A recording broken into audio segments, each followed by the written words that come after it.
Welcome back. Let's take a look. I'm sorry if I scared you. Let's take a look at how to get a refund on AliExpress and keep the item. First matter we need to discuss is, why do you want to keep the item in the first place? For a priest, my friend, you ask the dumbest questions. Of course we want to keep the item. You get to keep the item, get your money back. Pfft, life's good. Now you know how politicians feel like. And actually anybody who tricks anybody, that's just how they feel. As it seems that description of our life is, it all depends on how you screw whom. Yep, you can quote me there. Okay, I digress. But aside from obvious things, like you get frustrated, you get to keep the... There's also the valid point of you getting frustrated for getting a wrong item, but you also wasted your valuable time. Now you need to waste more time, provide a proof, start a dispute to get a refund.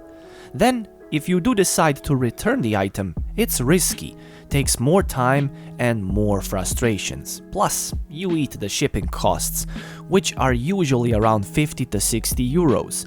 And if the item you bought costs around 5 euros, then you can easily see how this is not viable nor smart at all. And my American friends, feel free to translate that, but it's just about the same for dollars, 50 to 60 dollars.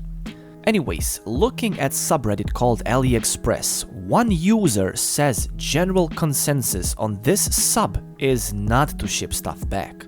Someone posted, "Return the package, AliExpress app says I haven't returned it. What can I do now?" I would never return the product, just take the partial refund or nothing. If you return it, you are out the cost of the product, shipping cost, and the product itself.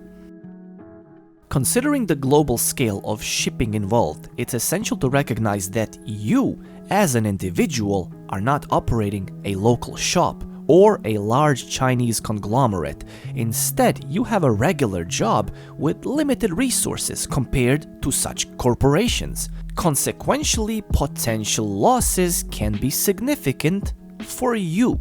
Given this situation, the most prudent choice would be to pursue a refund while retaining the item in the process. In my opinion, when a buyer invests their valuable time and ends up with the wrong item, they should be offered a compensation in a form of maybe like a 20% off coupon for their next purchase. But that's just me.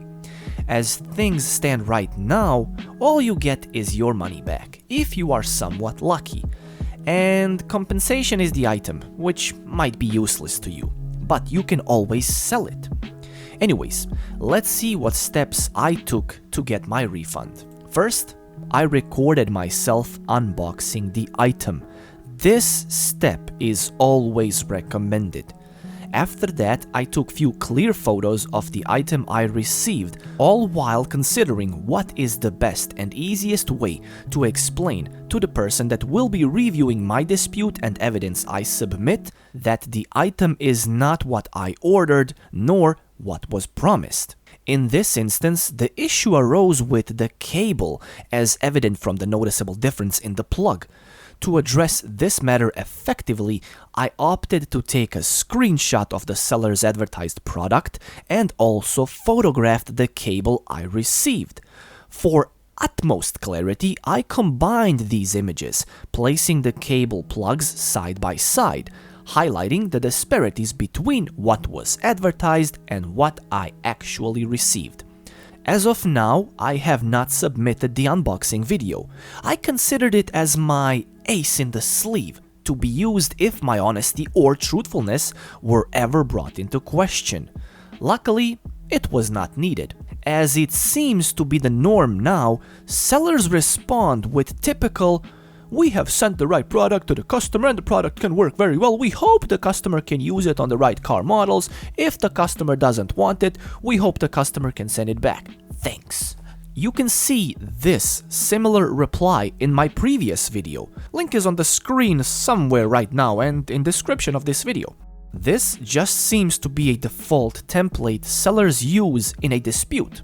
Of course, seller's solution is no refund. So I just resubmitted my initial request, and after a few hours, AliExpress stepped in and granted me a refund. I think what helped me the most was probably that side-by-side image, because if reviewer is someone who has no knowledge about these cables, they might all seem same to them, so highlighting those differences really helped my case. I trust that you now have a better understanding of the refund process. Preparation and first steps are crucial, and those being recording your unboxing and taking clear photos. So, that's that. Good luck with your refunds, and I will see you in future videos where we take a look at more AliExpress related stuff. Thanks for watching.